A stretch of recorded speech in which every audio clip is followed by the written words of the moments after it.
All right, are you guys ready for Mary? Mary!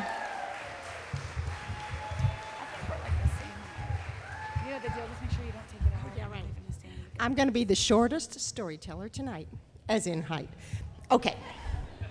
Back around 1979, 1980, I had been living in England for 3 years, and my little journey in life had been born in Austin. When I was 5, moved down to the Rio Grande Valley. When I went to college, went to Austin, got a scholarship, went to England for 3 years. No big crime-ridden cities, you know. I mean, my little town is called one of the 10 meanest towns in the USA, but that's for people in the drug business, and I wasn't. And so I finished my PhD, and I was looking for a postdoc. And I said, where do I want to go in the United States? You know, the United States is my oyster. And San Francisco, you know, the city of love. There's New York, that grimy place full of crime. I'm going to the city of love. So I did. I arrived, discovered that that city of love was in disguise, so to speak, because it was a city of crime. I did not have a car. Postdocs did not make a lot of money back then. And in fact, once I subtracted out all my bills, I had $6.75 to spend every day on food. Okay, and even back in 1979, that wasn't very much money. So I had to ride the bus, which meant I would have to be out in the dark in the bus. And there were lots of things happening around my neighborhood. There were rapes, there were muggings, there was this, there was that. And I thought, how can I get out and explore the city and not get mugged? Ding! Muggers must have professional courtesy, and all I have to do is disguise myself as a mugger. I'm done! Okay. It doesn't help that I haven't even lived in the US for 3 years. I grew up in a very hot area. I didn't even own a hoodie. And I didn't have any money to buy anything, and I didn't have a TV to look at what muggers looked like on TV. I only had a radio. I had to imagine what they looked like. So I put on my rattiest jeans. I had this thing that I bought in my town in England, which was by the coast, called a fisherman's smock.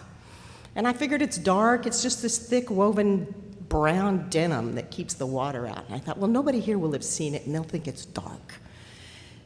And my hiking boots. And I started venturing out in the dark. I went to Safeway. I scared 2 little old ladies so bad.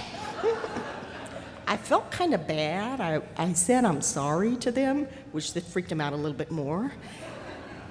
And I wanted to go up and say to them, hey, I'm really just as scared as you are. I'm just checking out mugger's courtesy. So, did it really work?